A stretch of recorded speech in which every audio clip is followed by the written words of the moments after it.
fait, comme j'ai dit tout à l'heure, quand je suis rentré de Paris, j'ai intégré, après avec un master, un MBA en management, marketing à l'IAE, j'ai intégré Shell Sénégal comme Area Business Manager. Et au bout de 4 ans, j'ai dû démissionner pour créer avec un ami Colmi, dans le cadre du groupe Chaka, qui a été créé par un ami.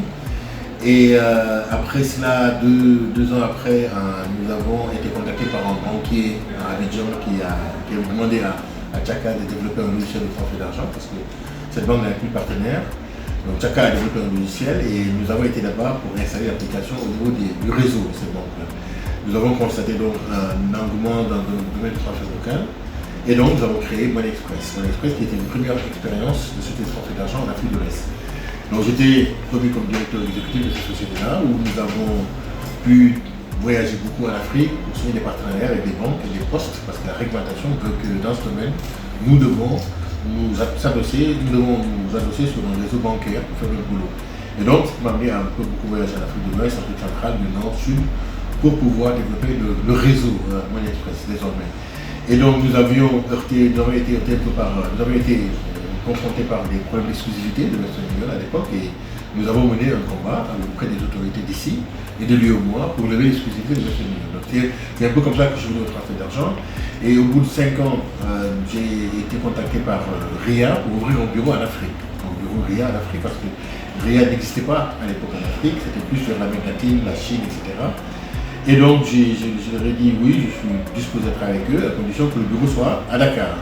Parce qu'eux avaient comme intention de mettre le bureau en Afrique du Sud, à Jogo ou au Maroc. C'est ce qu'ils n'avaient pas souhaité. Et donc, en discutant, je leur ai donné un peu les avantages qu'on a à Dakar en termes de réseau d'internet, de transport aérien, des lignes directes New York, Washington, Paris, Bruxelles, etc.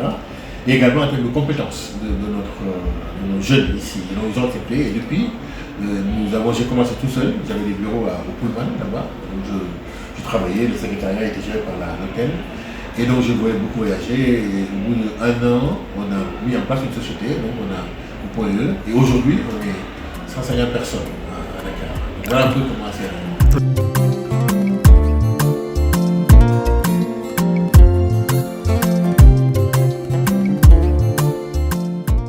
Oui, l'éducation c'est une arme. Je pense que c'est la meilleure arme qu'on peut posséder pour pouvoir avancer dans nos sociétés aujourd'hui, ici comme ailleurs. Ou la formation, Parce qu'il est difficile parce qu'on réussit quelque chose quand on a une certaine compétence ou quand on a ou expérience. C'est ça qui donne un peu ce qu'on voit appeler la réussite. Quand on va arriver à quelque chose, il faut s'armer de patience, il faut également utiliser des outils que vous avez eu à apprendre au cours de vos années d'études ou de l'expérience que vous avez eue au cours de vos années professionnelles. Et pour cela, tout peut être possible. Parce que comme on dit, le marketing n'a pas de limite, il y a seulement des marketeurs paresseux. Aujourd'hui, quand on a un produit qui est bon, qui est vendable, on doit trouver les moyens de pouvoir le vendre. Maintenant, ça n'est pas évident au moment où chaque fois que vous avez un produit, vous avez 10 compétitions autour de vous, il faut savoir trouver maintenant les avantages compétitifs par rapport à vos produits, par rapport à votre service, pour pouvoir le vendre. Et comme on dit, when you don't have competitive advantage, you don't compete. Vous voyez, donc c'est un peu ça auquel je crois. On a eu beaucoup de problèmes par rapport à Money Express. Il a fallu qu'on laisse le débat business pour s'attaquer à ce qui est aux dispositions même réglementaires pour pouvoir exister. Donc nous avons combattu à l'époque l'exclusivité des majors du transfert d'argent pour créer un peu de liberté et permettre aux gens qui disposent donc des moyens, des outils pour faire du transfert d'argent de le faire.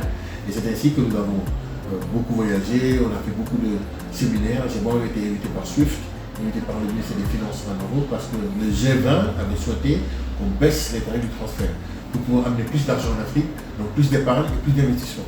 Et c'est dans cet esprit que j'ai fait beaucoup de conférences, quelquefois même avec nos enveloppes de Western Union, pour dire simplement l'avantage d'enlever l'exclusivité et de développer la liberté pour permettre aux immigrés d'envoyer plus ici. Parce qu'à l'époque, on envoie 100 €, on est 20% en Europe. Aujourd'hui, les tarifs ont beaucoup baissé et le flux est énorme. On est passé en 2000, je pense que c'était à 400 milliards de francs CFA. Aujourd'hui, on parle de 1500 milliards par les voies formelles. C'est dire en fait l'importance justement de la levée de cette activité par rapport à un pays.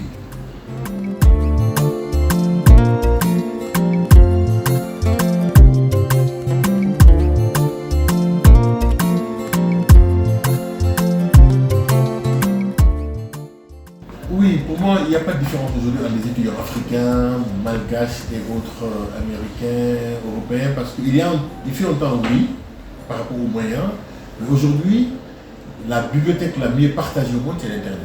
Nous partageons les mêmes bibliothèques, vos étudiants ici partagent la même bibliothèque que l'étudiant qui est à Stanford ou à Harvard, Internet. Donc, il n'y a pas forcément beaucoup plus d'avantages pour l'étudiant américain que l'étudiant d'ici même de l'IAM. Ce qu'il faut, c'est de leur faire comprendre l'importance de l'Internet, qui n'est pas seulement sur TikTok, Facebook, etc. J'ai recruté récemment un étudiant, comme je l'ai dit, un étudiant qui parle parfaitement anglais, parce que chez nous, il faut être bilingue pour travailler là-bas. Elle était tellement douée en anglais. Je lui ai demandé, mais elle était très jeune, vous savez qu'elle n'avait pas voyagé. Je lui ai dit, mais comment vous avez appris l'anglais? Elle me dit, j'ai appris sur YouTube. Vous voyez, aujourd'hui, elle est bilingue, on l'avait promue, malgré sa jeunesse, pour dire qu'aujourd'hui, nous partageons les mêmes outils que l'étudiant qui est à Stanford, l'Internet. Maintenant, il faut savoir l'utiliser, tout simplement. La différence, c'est l'utilisation.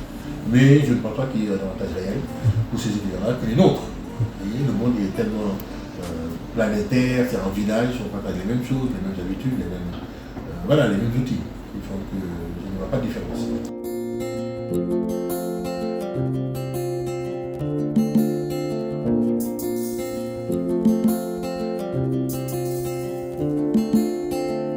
Oui, en constant évolution, c'est vrai, c'est d'où on revient encore à Internet. Aujourd'hui, le monde a changé, les outils se sont complètement améliorés. Nous avions le transfert d'argent pour prendre notre métier, versionné à 100 ans, à plus de 100 ans. Ils ont démarré par le telex, les télégraphes, envoyer des trucs, après par le téléphone, après par les fax, ensuite sur des machines, l'ordinateur. Aujourd'hui, c'est sur le téléphone, vous voyez. Il n'y a pas fondamentalement d'innovation, il y a de l'adaptation de certains outils. Nos portables aujourd'hui sont plus performants que les ordinateurs d'avant-hier. Qui fait qu'aujourd'hui, pour pouvoir s'intégrer dans ces métiers-là, on a beaucoup d'autres, il faut être souple, il faut accepter un peu les changements. Même si, nous le savons tous, business is not technology driven, it's customer need. Aujourd'hui, beaucoup de gens pensent que demain, le transfert d'argent, le cash va disparaître au bénéfice de... Non, le digital va apporter de nouveaux clients. Il y aura forcément des clients qui bougeront du briquet de moto, comme on dit, du cash vers le digital, mais les deux coexisteront toujours. Nous pouvons tous lire nos journaux sur nos portables, mais le journal continue à marcher. Vous voyez, mais pour réussir aujourd'hui dans notre business comme dans d'autres, il faut accepter les changements, qui sont naturels. Le monde évolue, les outils de communication évoluent, et naturellement, nous devons évoluer dans ce sens-là. Quand on parle marketing, les 4P aujourd'hui, on intègre le digital, soit dans la communication, soit dans la distribution, soit sur le produit lui-même. Vous voyez, il faut savoir maintenant, comme disent les professeurs, comment manipuler ces variables en fonction de la destination produit, en fonction donc, de l'audience du produit. Donc l'innovation, il faut l'accepter, il faut être souple, il faut s'imprégner de nouvelles technologies, il faut être à jour par rapport à cela, même les enseignants doivent l'être à jour. Il n'y a pas aujourd'hui de l'enseignement purement présentiel. Tout le monde fait de présentiel, etc. Et avec le Covid, des choses, la Covid a changé un certain nombre d'habitudes. Et je pense qu'il faut l'accepter et s'adapter tout simplement.